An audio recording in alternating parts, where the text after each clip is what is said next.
Қайырлы күн баршаңызға қыздар, сіздермен Ләззат. Бүгін сіздерге тараканнан құтылудың жолымен бөлісетін боламын.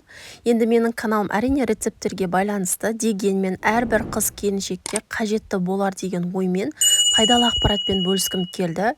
Дәл осы әдіспен жасап, бір аптаның ішінде тараканнан құтылуға болады. Дәл осы рецепті мен негізі сатып алған болатынмын, бірақ сіздер үшін мен тегін ұсынамын. Ал ендеше кеттік, бірге жасап көріңіздер. Бізге шамамен 2 жұмыртқа және де кішігірім бір картоп қажет болады. Менде кішігірім жоқ екен, сол себепті осы бір картопты алдым. Осы картоп пен жұмыртқаны суға салып, жақсылап қайнатып, пісіріп алатын боламыз. Піскен картоп пен жұмыртқаны толығымен аршып аламыз. Бізге жұмыртқаның ағы қажет емес, тек қана сарысы қажет болады. Сол себепті ағы мен сарысын ажырата аламыз. Картопты да толығымен ашып аламыз.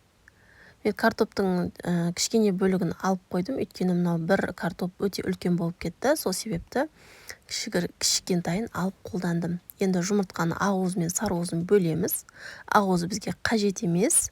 Енді бізге жаңағы мал дәрілер сататын жерден дәл осындай борная кислота алсаңыздар болады. Ветаптекада сатылады. Бағасы небәрі 600 теңге. Тек қана дәл осы түрі көмектеседі. Мен осы уақытқа дейін қаншама борная кислотаны алып қолдандым. Ешқайсысы нәтиже берген жоқ. Біз ең алғашында үйге көшіп келгенде біздің үйде тарақан өте көп болатын. Сол себепті дәл осы борная кислота маған көмектесті.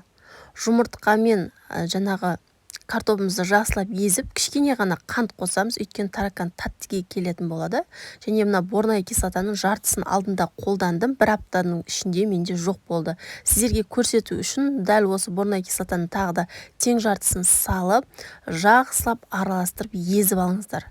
Жақсылап араластырып болған соң, қолдарыңызбен осындай кішігірім дөңгелек формада осындай форма жасап аласыздар. Өте көп болып шығады.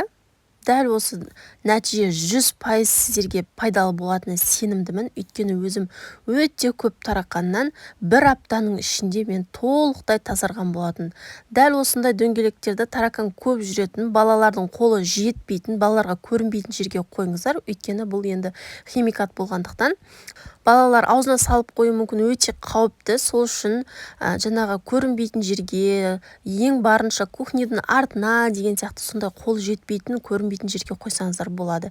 Және де бұл қойғаннан кейін қатып қалады, оған мән бермеңіздер. Қатып қалса да 2 ай, 3 ай көлемінде тұра береді.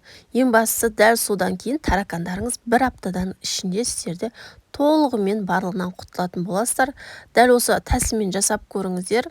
Бір рет жасағаннан үйіңізден таракан кететін болады.